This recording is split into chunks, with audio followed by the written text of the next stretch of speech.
So the YouTuber Sneako, best known for looking like the Asian Barack Obama, his infamous 1-minute podcast interviews, and most recently, being a complete menace on YouTube, has officially joined Andrew Tate in being banned from the platform. Let's get into who he is, why he got banned, and what it all means for social media censorship as a whole. So for those of you who don't know, Sneako started YouTube at the tender age of 13 and was pretty much a YouTube prodigy before his balls dropped. However, fast forward about a decade later and my man clearly started overdosing on them red pills. Sneako started talking about male and female relationships, social dynamics, the cough, politics, and pretty much any controversial topic that would get the woke mob clenching their non-binary butt cheeks. Whether you resonated with this evolution of his or not, I think everyone could agree that it was this change that was the first of many that made him so controversial. As usual, the YouTube overlords only have a certain level of tolerance for controversial conversations, and while both of his YouTube channels started to grow even more as he started touching on these more hot topics, it wasn't long before some of his videos got demonetized and his channel started to get flags and strikes against it. Now, instead of conforming and toning down his content like a bot, Sneako pretty much did the opposite and kept pissing in Susan's face in the name of free speech as he continued to test the boundaries for what he could get away with saying. Needless to say, YouTube finally decided to pull the trigger on both of his channels, and now here we are.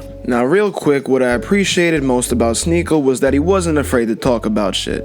Especially in today's world where people are getting canceled left and right, his red pill raging but humorous personality was kind of a breath of fresh air. Call the man controversial, or even obnoxious.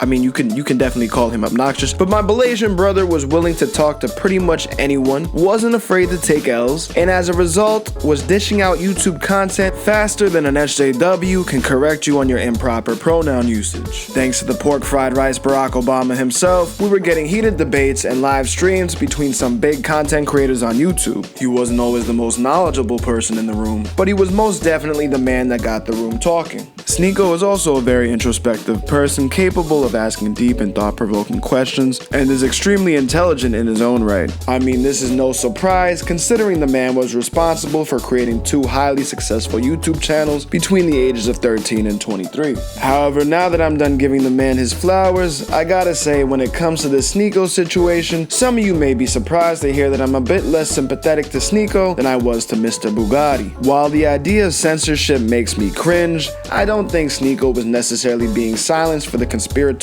reasons that he said he was. When it comes to someone like Andrew Tate, it seems to be a bit more plausible that the man was being unfairly silenced. From my understanding, Tate never received any warnings for his bans, and his accounts were completely nuked off of all digital platforms, with little to no explanation. In that case, I would say Tate and his fans had a bit more of a right to feel unfairly persecuted. On the other hand, this Sneako situation feels a bit different. Sneako, if you're watching this, I love you, but bro, YouTube gave you at least 2 different warnings on 2 different occasions and gave you reasons for why they were striking your channel. And like I said before, instead of trying to tone it down or switch up your approach, you doubled down in your delivery. I mean, my man, you were literally simulating having sex with another content creator. Let's be real. And while I can appreciate your commitment to your cause and your love to entertain the way you see fit, you kinda have no choice but to play by their rules when you're on their platform. You see, the harsh reality is that YouTube is about money first and creativity second, and if your content is putting their pockets at risk, they're gonna feel inclined to remove your channel. Unfortunately, unlike OnlyFans where content is paid for by subscribers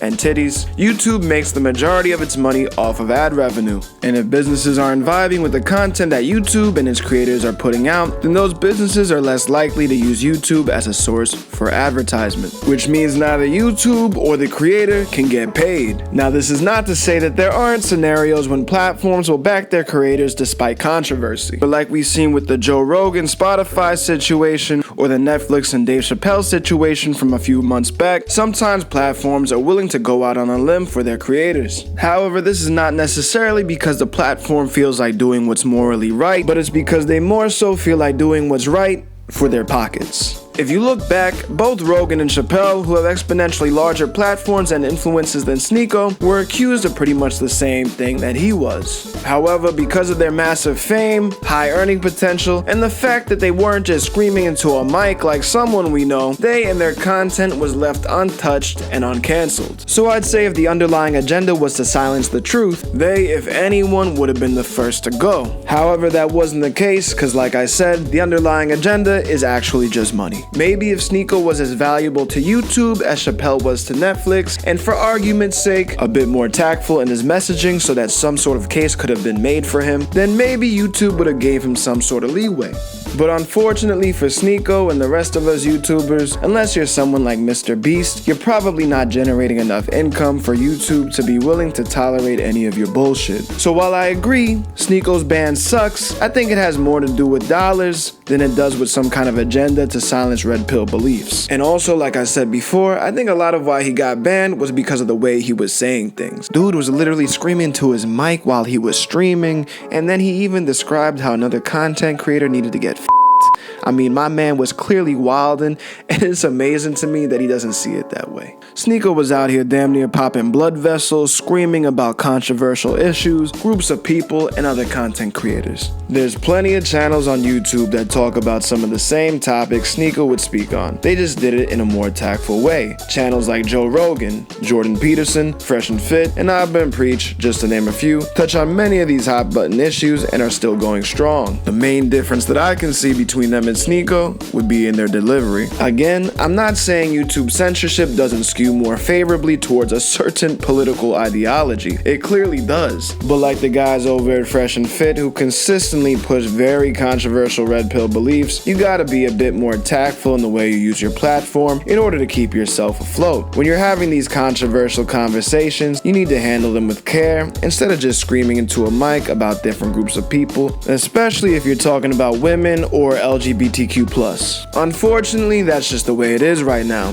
Who knows? Maybe I'm wrong. Maybe Susan just had it out for Sneako because he was speaking the truth. But I don't know. I highly doubt it when I see Fresh and Fit, Jordan Peterson, and people like Joe Rogan's content on YouTube talking about pretty much the same thing Sneako was in even greater detail. But I digress. Let me know what you guys think. Do you love Sneako? Do you hate him? Do you think he deserved his ban? Are you watching him on Rumble? Let me know in the comments below, and until next time, peace.